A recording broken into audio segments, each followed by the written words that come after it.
Alhamdulillahi Rabbil Alamin, wassalatu wassalamul atammanil akmalani ala al-mab'uthi rahmatan lil alamin.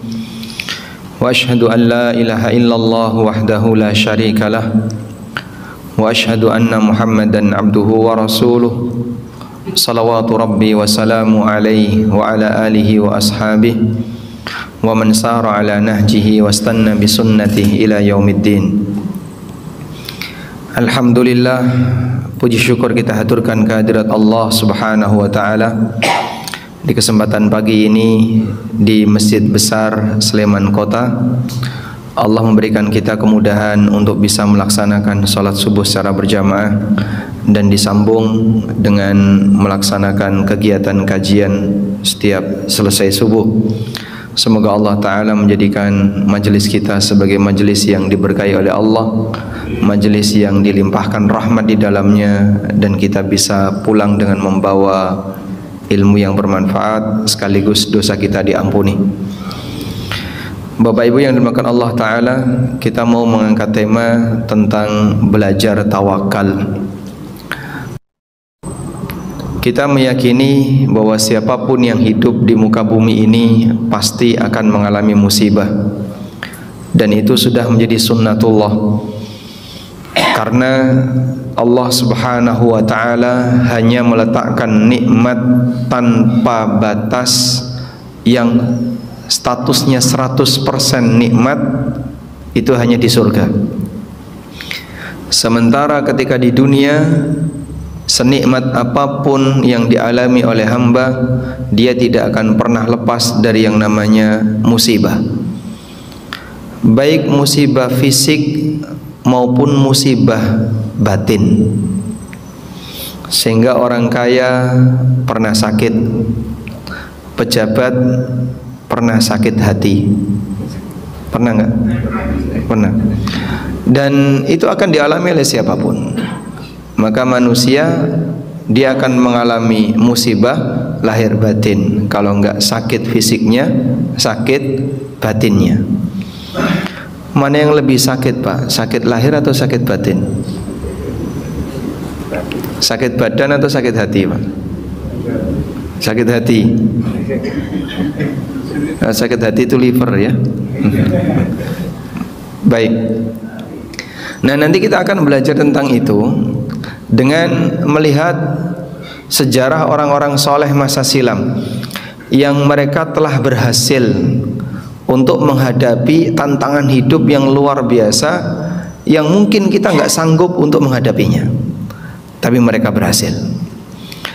Dalam syariat kita diajarkan tentang konsep tawakal, tentang bagaimana caranya mengatur hati agar masalah yang ada di hadapan kita itu tidak menjadi beban yang berat bagi batin. Karena siapapun hamba pasti dia punya masalah, sehingga yang lebih penting bukan menghilangkan masalah itu mustahil. Bahkan terkadang ada masalah itu yang dihadapi oleh hamba sampai mati,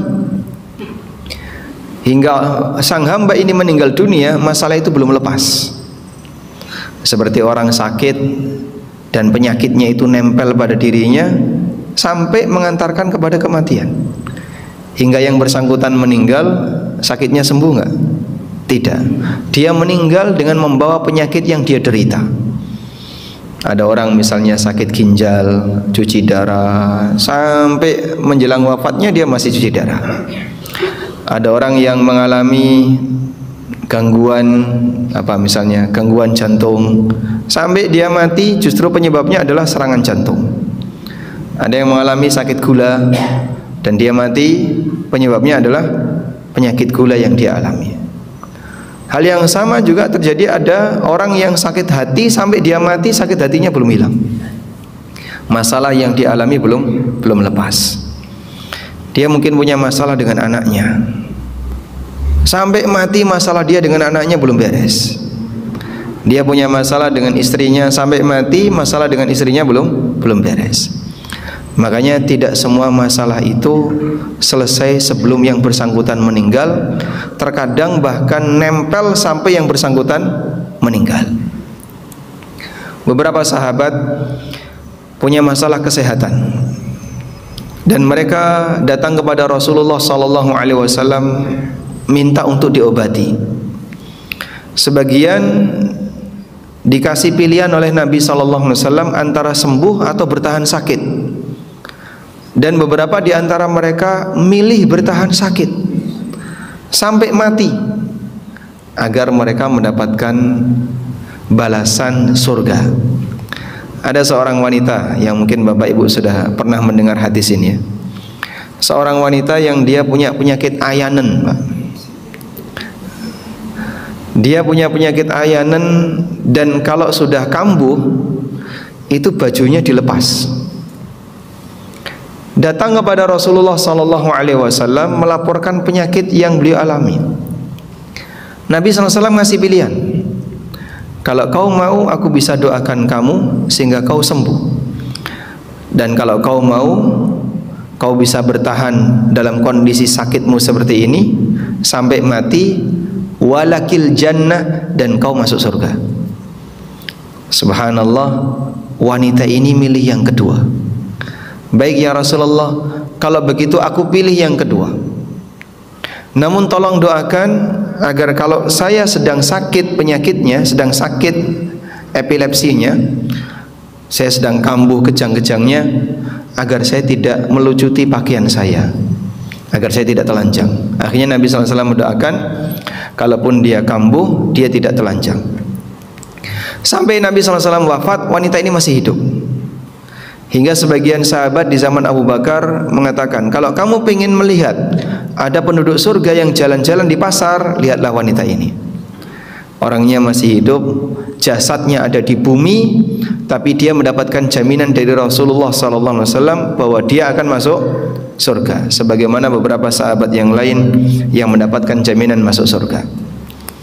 Baik, ini beberapa contoh yang memberikan kita gambaran bahwa terkadang orang itu punya masalah dan masalah itu tidak selesai sampai mati.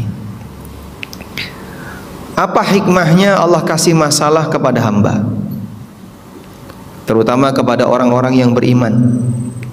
Salah satu di antara hikmahnya adalah ini menjadi sebab terhapusnya dosa atau terangkatnya derajat bagi yang bersangkutan.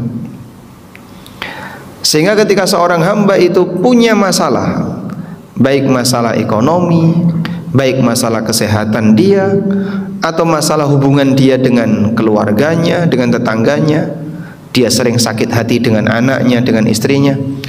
Ketika seorang hamba punya masalah seperti ini, itu akan menghapuskan dosa dia dan mengangkat derajatnya. Kaum muslimin mengalami kekalahan, meskipun sebenarnya para ahli sejarah berbeda pendapat. Dalam perang Uhud yang dialami oleh Nabi SAW dan para sahabat, itu sebenarnya kaum muslimin kalah ataukah sebenarnya perangnya draw? Karena kan perangnya itu nggak jelas. Sebab masing-masing menarik mundur pasukannya, kemudian kembali ke tempatnya masing-masing. Namun pada waktu itu ada banyak sekali sahabat yang gugur di medan perang Uhud, kurang lebih 70-an, dan bahkan Rasulullah SAW kehilangan salah satu paman tercinta beliau, siapa namanya? Hamzah bin Abdul Muttalib. Sampai Rasulullah SAW mensolati jenazahnya Hamzah itu berkali-kali, saking cintanya Nabi SAW kepada Hamzah. Allah Subhanahu wa ta'ala ingatkan ketika itu, wala tahinu fi ibtigha'il qaum in takunu ta'lamuna fa innahum ya'lamuna kama ta'lamun. Janganlah kalian merasa lemah untuk menghadapi masyarakat itu. Jadi jangan gara-gara kalian punya masalah, ada banyak di antara teman kalian yang gugur ketika peristiwa perang ini, kemudian besok nggak mau bangkit lagi untuk berjuang. Jangan merasa lemah. In takunu ta'lamun, kalaupun kalian saat ini sedang mengalami kekalahan, fa innahum ya'lamuna kama ta'lamun, sesungguhnya mereka orang kafir juga pernah mengalami kekalahan sebagaimana yang kalian alami. Kita sakit, mereka sakit. Kita punya masalah, mereka punya masalah. Antara yang muslim dengan non muslim semuanya sama, diberi ujian oleh Allah ketika hidup di dunia. Sebab Allah tidak ridha ketika ada hambanya saat hidup di dunia hidupnya hanya nikmat terus tanpa ada masalah, itu Allah nggak ridha. Yang seperti ini hanya akan didapatkan ketika di mana? Di surga. Lalu Allah Subhanahu wa taala menyampaikan, kalaupun semua hamba itu punya masalah, mukmin punya satu harapan. Apa harapan itu? Wa tarjuna minallahi ma la yarjun, dan kalian punya harapan di sisi Allah yang tidak mereka miliki. Sehingga kalau orang kafir itu sakit, mereka punya harapan nggak Pak? Apakah dosanya hilang? Tidak. Apakah akan bertambah pahalanya? Tidak. Maka Allah Subhanahu wa taala ngasih motivasi bagi orang mukmin. In ta'lamuna fa innahum ya'lamuna kama ta'lamun. Nek awakmu lara, non muslim ya lara. Nek awakmu duwe masalah, non muslim ya duwe masalah. Tapi awakmu duwe satu harapan. Kalian punya satu harapan. Wa tarjuna minallahi ma la yarjun. Kalian punya harapan di sisi Allah di mana mereka tidak punya harapan. Bermodal harapan inilah maka seorang mukmin tidak akan gampang stres ketika dia punya masalah, karena dia tahu yang namanya hidup tidak akan pernah lepas dari ujian. Dan ketika seorang hamba itu diuji oleh Allah, Allah Subhanahu wa taala tidak sia-siakan. Sang hamba akan mendapatkan ampunan dosa, atau setidaknya jika dia dosanya berkurang tapi ujiannya tetap datang, akan mengangkat derajatnya. Dalam hadis riwayat Bukhari Muslim, Nabi SAW pernah bersabda, ma yusibul muslima min nasabin wala wasabin wala hammin wala ghammin illa hatta syaukata yushakuha illa kafarallahu biha min khatayahu. Apabila seorang muslim mengalami rasa capek, mengalami sakit, jadi jenengan kesel, capek, sayah, itu nggak sia-sia Pak.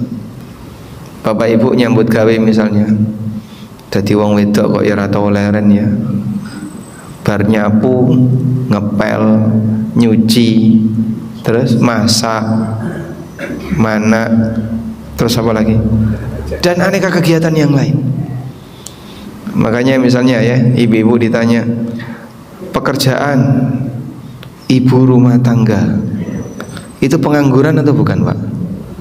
Hah? Ibu rumah tangga itu pengangguran? Oh, kowe ra duwe gawean ya, pengangguran. Jadi ibu rumah tangga. Jarine sapa pengangguran? Ibu rumah tangga itu kerja 7 hari dalam sepekan, tidak ada hari libur. Libur enggak? Praine jenengan dina napa, Pak? Hah? Enggak ada liburnya. Lalu capek dia, merasakan capek ngerawat anak, merasakan capek. Ini apalagi yang nggak punya pembantu, masya Allah. Anaknya cilik-cilik, tidak ada pembantu, sehingga dia harus melayani satu keluarga. Suaminya juga capek, nyambut gawe, mangkat kerja, ya, jam 6 sudah berangkat, jam 6 sore baru pulang. Semuanya capek. Ternyata capek itu tidak ada yang sia-sia. Ma yusibul muslima min wasabin, ketika seorang muslim mengalami capek, wala nasabin, lalu mengalami sakit, wala ghammin wala hammin wala hazanin, termasuk rasa sedih, bingung, kemudian resah, galau, sampai ketusuk duri. Kata Rasulullah sallallahu alaihi wasallam, illa kafarallahu biha min khatayahu. Allah akan jadikan itu sebagai kafarah dosa-dosanya. Tidak ada yang disia-siakan oleh Allah Subhanahu wa taala. Sehingga kalau bapak-bapak misalnya, aku nek ketemu bojoku kok lara ati ku pripun to Pak? Nah, insya Allah ada pahalanya. Nggih Pak, tergantung sebabnya ya. Baik, selanjutnya, ketika kita mengalami semua masalah ini, kita diajarkan satu kegiatan batin namanya tawakal. Tawakal itu apa sih Pak? Menyerahkan beban hidup kepada Zat yang Maha Kuasa atas segala sesuatu. Sebab yang namanya manusia itu punya keterbatasan. Yang namanya manusia, dia tidak bisa menyelesaikan semuanya. Ketika dia tidak bisa menyelesaikan semuanya, serahkan masalahmu kepada Zat yang Maha Kuasa atas segala sesuatu, Allah Subhanahu wa Ta'ala.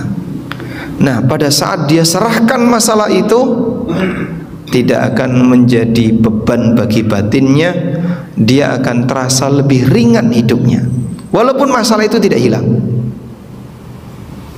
Baik, Allah Subhanahu wa Ta'ala ngasih janji, wa may yatawakkal 'ala Allahi fahuwa hasbuh. Barang siapa yang bertawakal kepada Allah, Allah yang akan mencukupinya. Dicukupi dalam bentuk apa Pak?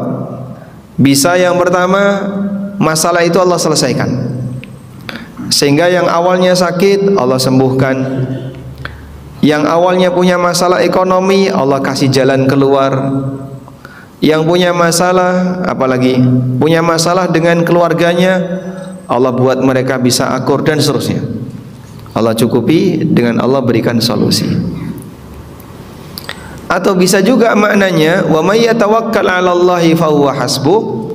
Siapa yang bertawakal kepada Allah, Allah akan cukupi dalam bentuk Allah gantikan sabar dia dengan pahala, sehingga Allah cukupi kondisi dia yang gak nyaman, masalahnya kok ora ilang-ilang. Iki loro kapan to marine, dosaku ki apa, lali dosane padahal banyak ya. Sehingga ketika dia punya masalah seperti itu, tapi dia bersabar, terus bersabar, Allah cukupi dengan Allah gantikan sabarnya ini. Dia merasa nggak enak, merasa pahit, rasanya ra enak Pak, tapi aku tetap sabar, Allah gantikan dengan pahala. Allah cukupi dia dengan pahala, tidak disia-siakan. Baik. Nah, ketika sang hamba punya pilihan, dua-duanya ini baik. Pilihan pertama, dia dapat kebaikan, masalahnya selesai. Pilihan yang kedua, masalahnya durung hilang, tapi ganjaran tetap datang. Dua pilihan ini, mana yang baik, mana yang buruk Pak? Dua-duanya baik, semuanya baik. Maka walhamdulillah, seorang mukmin tidak akan pernah kehilangan kesempatan untuk mendapatkan kebaikan sepanjang dia bisa mengatur hidup ini dengan benar. Baik, sekarang kita akan melihat beberapa cerita tentang orang soleh di masa silam. Para nabi adalah manusia yang diberi oleh Allah ujian yang paling besar tingkatannya. Makanya sabarnya para nabi itu sabar yang paling tinggi derajatnya, sehingga kita disuruh untuk mencontoh sabarnya para nabi. Kita kasih contoh sekarang sabarnya Nabi Ibrahim alaihissalatu wassalam. Bapak Ibu yang dimakan Allah Subhanahu wa Ta'ala, keberanian luar biasa yang dialami oleh Ibrahim. Pada waktu Ibrahim alaihissalatu wassalam, beliau tinggal di masyarakat penyembah berhala, sampai bapaknya juga nyembah berhala. Dan beliau sudah merasa sangat tidak nyaman, pengen berhala-berhala ini dihancurkan. Akhirnya Ibrahim punya tekad, tallahi la akidanna asnamahum ba'da an tuwallu mudbirin. Demi Allah, akan aku hancurkan berhala-berhala mereka setelah mereka pergi dari tempat ini. Jadi masyarakatnya itu punya kebiasaan berburu sekampung. Berburu sekampung.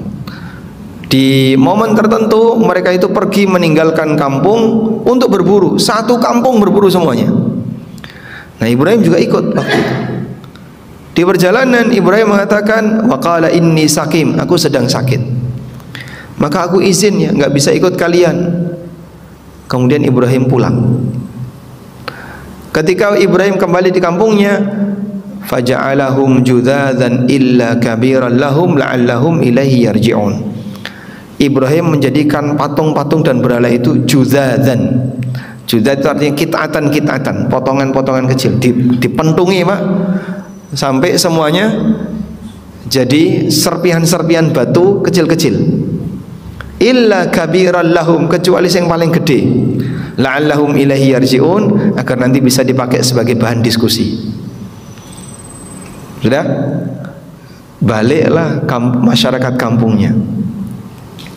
Begitu mereka balik, mereka kaget. Man fa'ala hadza bi alihatina? Siapa yang berani melakukan tindakan seperti ini? Ini kelakuan siapa? Kok Tuhan-Tuhan kami diperkuli kabeh, diremuki kabeh? Nah, mereka kan tidak punya bukti, nggak ada CCTV. Jadi pelakunya siapa ini? Mereka hanya menggunakan indikator. Indikator yang mereka gunakan, qalu sami'na fatan yadhkuruhum yuqalu lahu Ibrahim. Mereka bilang gini, kita mendengar ada seorang pemuda yang sering menyinggung berhala kita, namanya Ibrahim. Coba datangkan dia ke sini.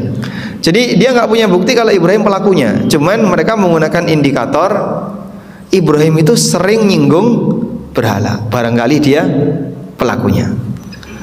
Maka saat Ibrahim didatangkan, Ibrahim ditanya, ya Ibrahim, a'anta fa'alta hadza bi alihatina?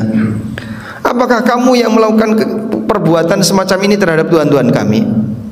Apa jawab Ibrahim? Qala bal fa'alahu kabiruhum hadza fas'aluhum in kanu yantikun. Ibrahim mengatakan, pelakunya kan yang gede ini. Coba kamu tanya sama mereka, kalau mereka bisa bicara. Ya. Dusta enggak Pak ini, Pak? Hah? Dusta enggak? Dusta. Kenapa dusta? Hah? Dusta atau bukan? Ini yang namanya tauriyah. Namanya apa? Tauriyah. Menyampaikan sebuah kalimat yang dipahami berbeda oleh lawan bicara. Sudah? Jadi dari sisi mana ini tidak bisa disebut dusta? Ibrahim mengatakan seperti ini, bal fa'alahu kabiruhum hadza fas'aluhum in kanu yantikun. Pelakunya adalah berhala yang besar ini kalau mereka bisa bicara. Nah, karena mereka nggak bisa bicara, berarti pelakunya bukan yang besar ini. Paham kan? Karena Ibrahim kalimatnya, pelakunya adalah yang besar ini, ingkanu yantikun, kalau mereka bisa bicara. Maka coba kalian tanya sama mereka, kalau mereka bisa bicara. Ya, mereka jelas nggak bisa bicara. Nah, kalau mereka nggak bisa bicara, berarti pelakunya bukan yang besar ini. Paham ya? Baik. Sehingga Ibrahim menggunakan ungkapan yang dipahami berbeda oleh lawan bicara. Sehingga seolah-olah beliau mengatakan pelakunya yang besar ini kalau mereka bisa bicara.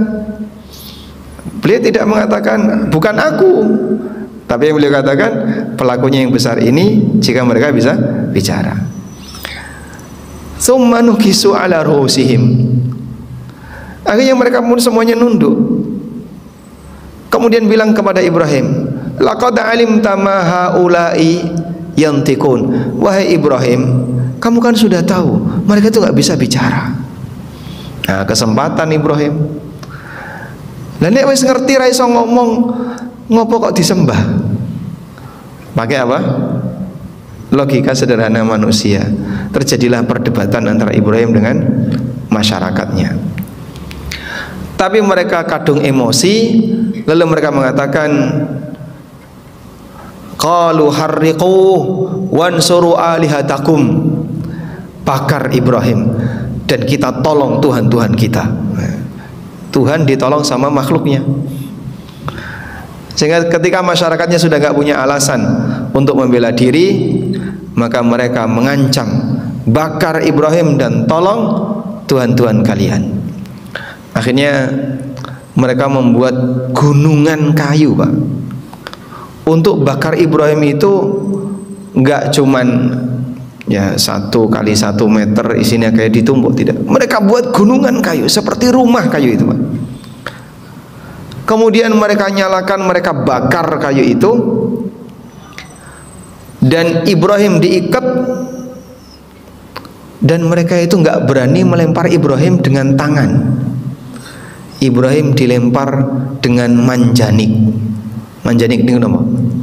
Ketapel besar nih kalau Pak, yang biasanya dipakai untuk ngelempar batu kalau pas perang ya.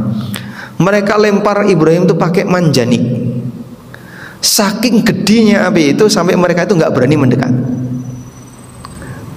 Lalu apa yang dikatakan oleh Ibrahim alaihi salatu wassalam?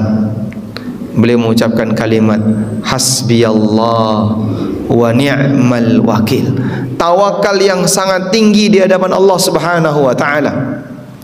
Dalam posisi ketika sang hamba sudah nggak bisa melakukan apapun, di hadapan ancaman yang bisa menghilangkan nyawa, maka sang Ibrahim alaihissalam hanya bisa menyerahkan urusan ini kepada Zat yang maha kuasa atas segalanya, Allah Subhanahu wa ta'ala.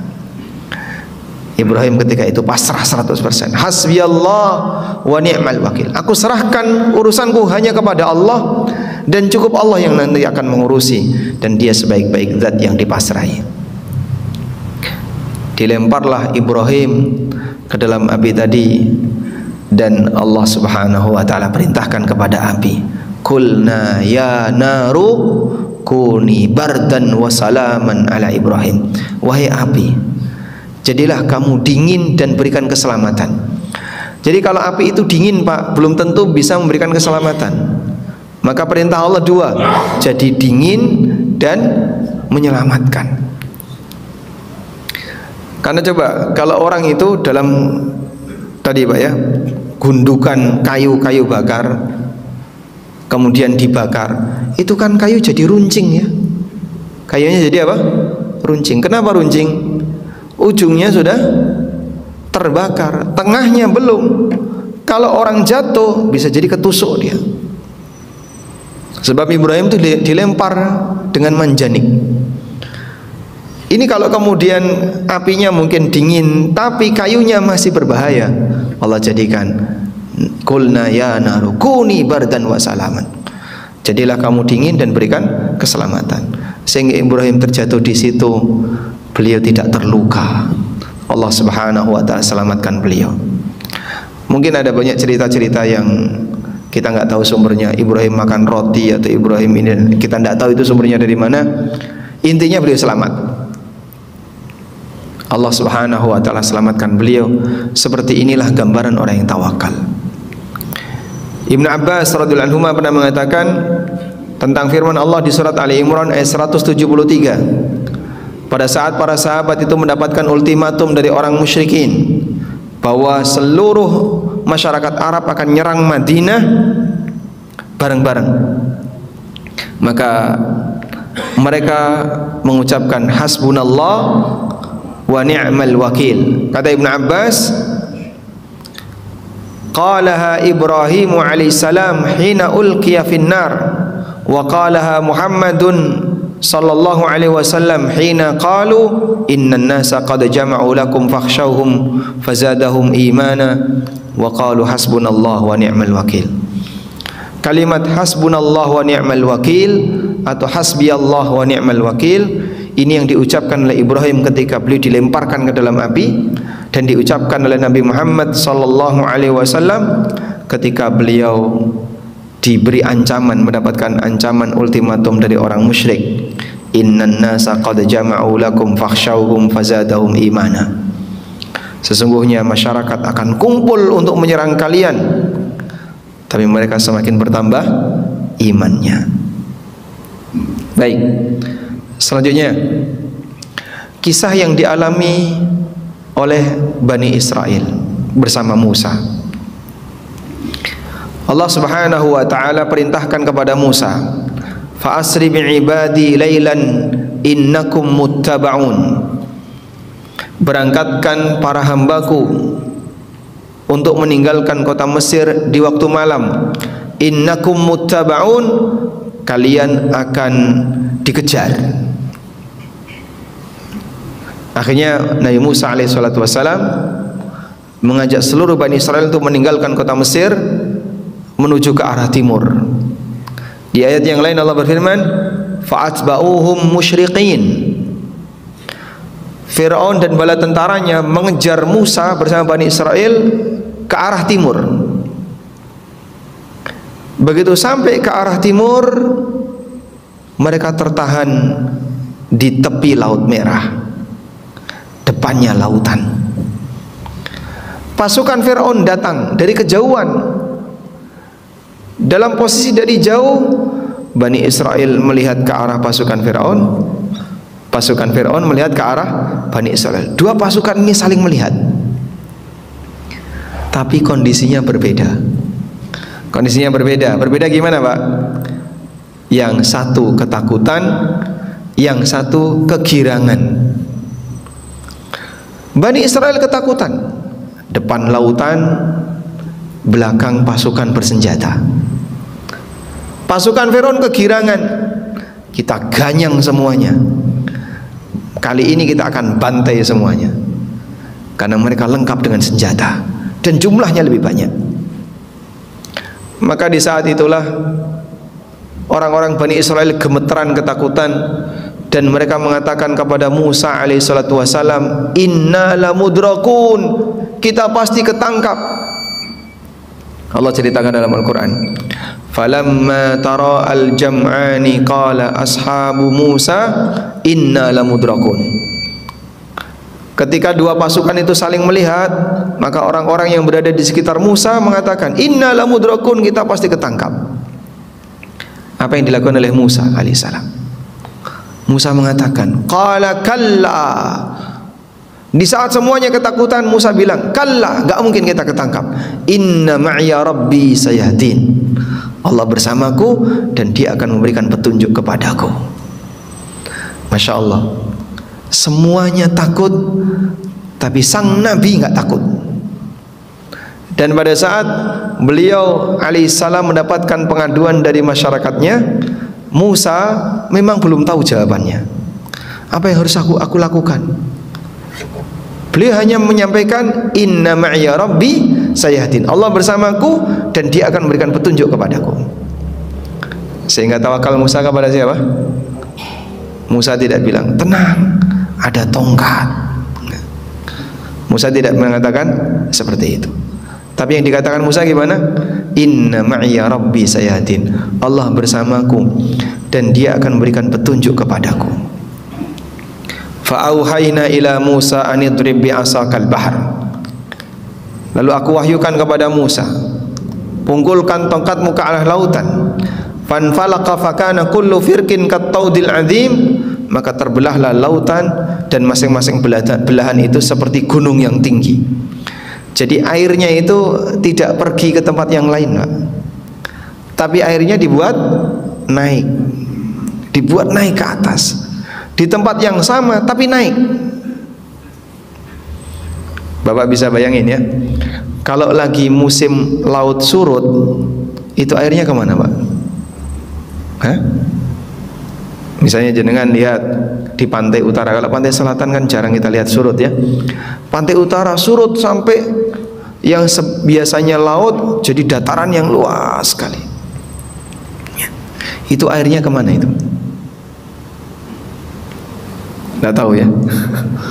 Ini banyune ning ndi ya? Rumah saya dengan laut yang di Lamongan kan cuma 200 meter. Jadi masa kecil saya kalau air surut, sudah langsung nyemplung segoro. Itu daratan jauh sekali. Ini airnya kemana? Padahal kalau lagi pasang di situ orang tenggelam. Tapi begitu surut, airnya hilang. Lagi pasang bisa 3 meter, Pak. Tapi kalau surut, airnya hilang. Kemana itu airnya? Nah, Ketika Nabi Musa alaihissalam memukulkan tongkatnya, Allah Subhanahu wa taala tidak menghilangkan airnya ke bumi yang lain, ke dataran yang lain, tapi ke atas. Sehingga digambarkan oleh Allah kataudil azim, seperti gunung yang tinggi. Bani Israel lewat di daratan itu, kanan kirinya air, kayak akuarium gitu kan. Ya. Begitu mereka berhasil diikuti oleh Fir'aun. Tsumma aghraqna thammal akharin. Kemudian kami tenggelamkan di tempat itu makhluk yang lain, yaitu Fir'aun dan bala tentaranya. Nah, pelajaran tentang masalah tawakal. Jadi orang kalau sudah nggak bisa apapun, serahkan kepada Zat yang Maha Kuasa. Maka tawakal itu hakikatnya adalah anugerah. Tawakal itu anugerah yang diberikan oleh Allah kepada hambanya, sehingga sang hamba bisa lebih tenang hidupnya ketika dia punya masalah lalu dia serahkan kepada sang kuasa. Sehingga jenengan kalau pintar tawakal, kita kalau pintar tawakal jadi orang yang tidak gampang stres. Ingat, masalah belum tentu bisa selesai, tapi akan ketambahan masalah baru nek terus kepikiran. Banyak orang yang sakit, sakitnya makin parah, sebabnya apa? Psikis, karena tekanan batin. Sehingga Bapak wis salah ya Pak, jenengan ingkang semeleh masalah ini di seleh nih, biar tidak jadi beban. Wis iki masalahku tak salah nih. Sudah. Sehingga cukuplah sakit itu di fisik, tapi tidak sampai di hati. Itulah tawakal.